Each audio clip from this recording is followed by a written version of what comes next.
Okay, hopefully everyone has their name on their paper and they're ready to start drawing their duck. We're gonna start with some tracers. I have a duck body here that you can see just barely fits. So you're probably gonna leave room for the head and maybe back it up so you'll have room for the beak. So make sure that your tail piece is almost touching the back, maybe even touching the back of your paper, because eventually your duck's head is going to go here and you want to leave room for its bill, for its mouth. Okay, so the first thing I'm going to do is hold it down and trace around. Once I have my body of my duck, a big teardrop shape here with the tip of the tail coming all the way back here. Okay, and then the next shape I'm going to use is my head, and you can figure out which way you want it to go for your duck. You could put it this way and move it back a little bit.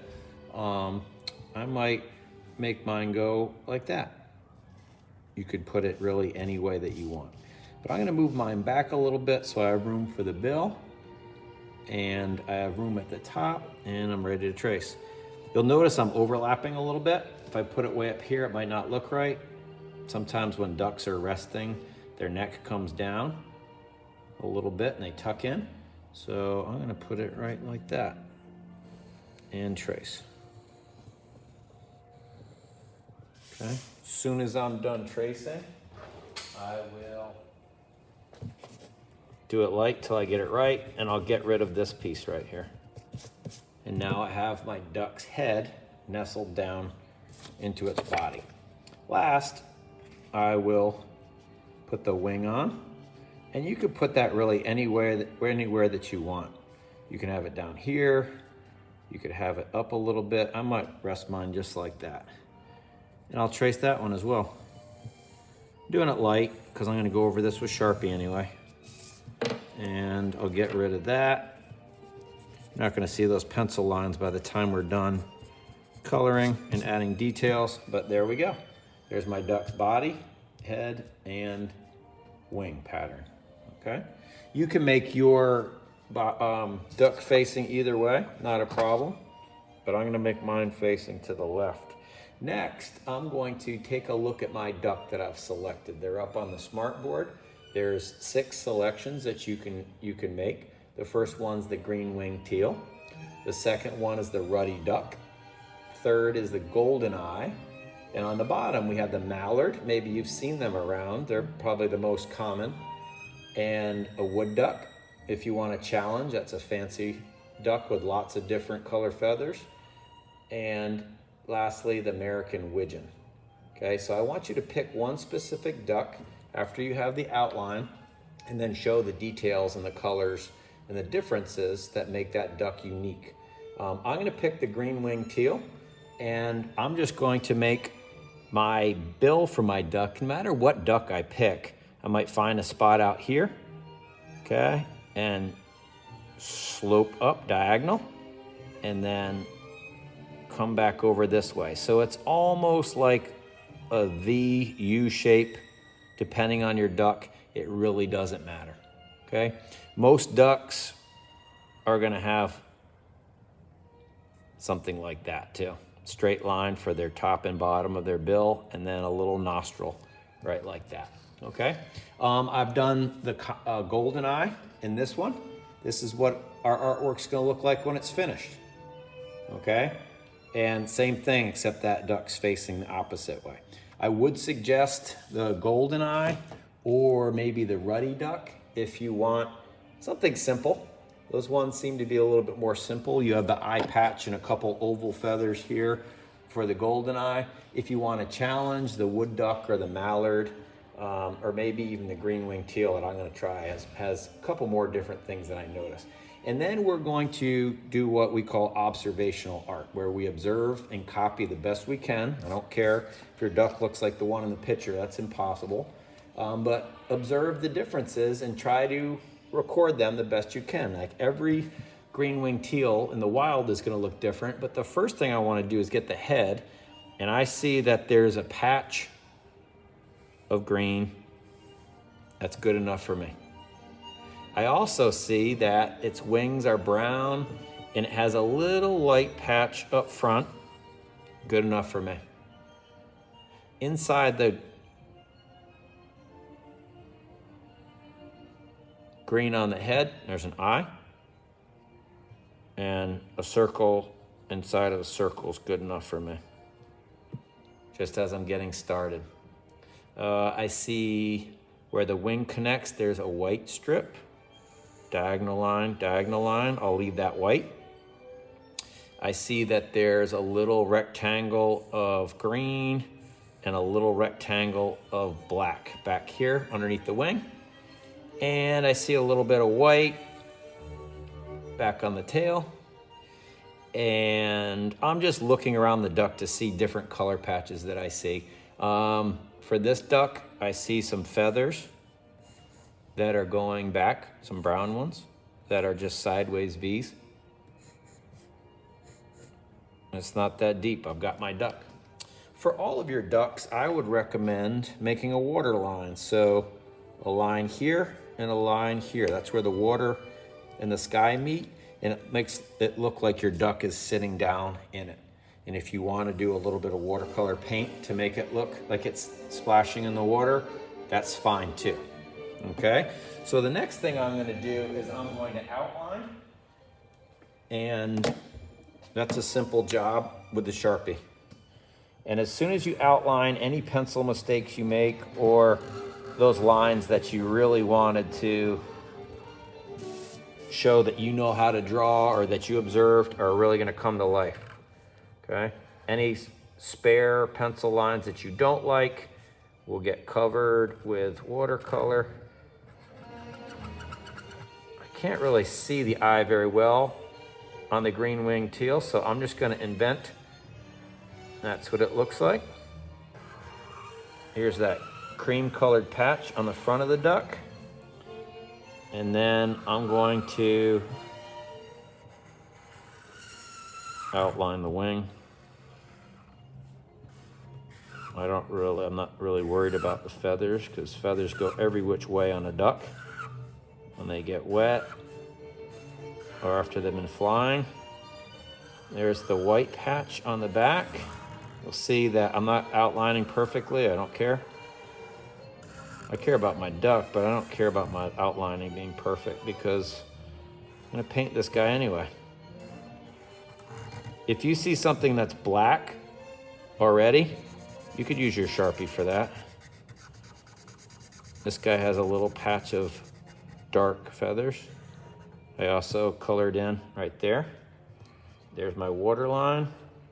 And the last thing I want to do in Sharpie is label my duck.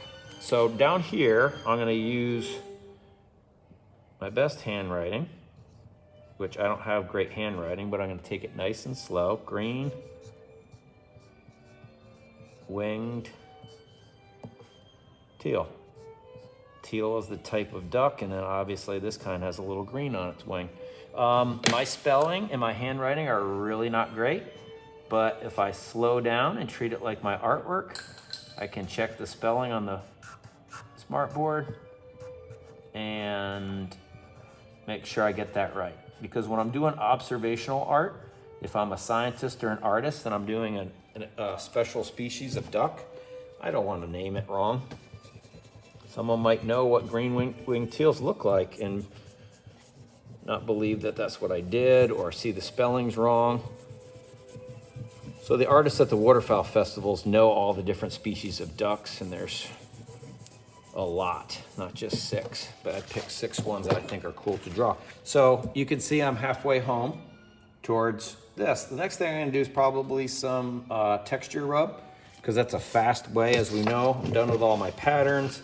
I'll put these back where I found them in the bucket, where they belong, and I'll get my texture paper, get any old one. I get asked a lot, does it matter which side? It doesn't. One's an innie, one's an outie, but they're gonna give you the same pattern. And I might just get the sky with this. I don't really care too much what color it is either. All right, and I'll go right up to my duck. I love the texture plates because coloring in the sky isn't really what I care about. I care about my duck. But if I go around and move the texture plate, I can see my duck stands out a little bit more against the sky. And that's a short piece of work to get that done. I'm looking at this and I'm like, that looks a lot like feathers. I could probably use that on the back of my duck if I wanted to. In fact, I might do that right now. Turn it so it looks like the feathers. And what color do I have? I have like a brown color for the back of my green-winged teal. Kind of a, there's so many different browns in the cram bucket. But what if I do this? And I get some of those feathers from that pattern, just for the back. I don't want to do the whole thing because I'm going to paint too. But that looks pretty good. And then I might color in this part and this part without the texture. I'm going to observe a little bit, make a little bit of brown right there. I might get some of this bright green, put that in there, but leave some room for some paint. And I might do the same up here. I'm going to leave some white because I'm going to get some paint in there, okay? So my duck is shaping up. I think that's about all I'm gonna do. Maybe some gray down here. Take that. And I might just not use texture plate for that. Do the best you can matching up the colors either with crayons or with the watercolor paint. This part's gonna be left white, this part's gonna be white, so that's an easy job. This is like a cream color up here, so maybe I can try to dig through my crayons and find a cream color. Maybe not. If it's proving hard to do, I can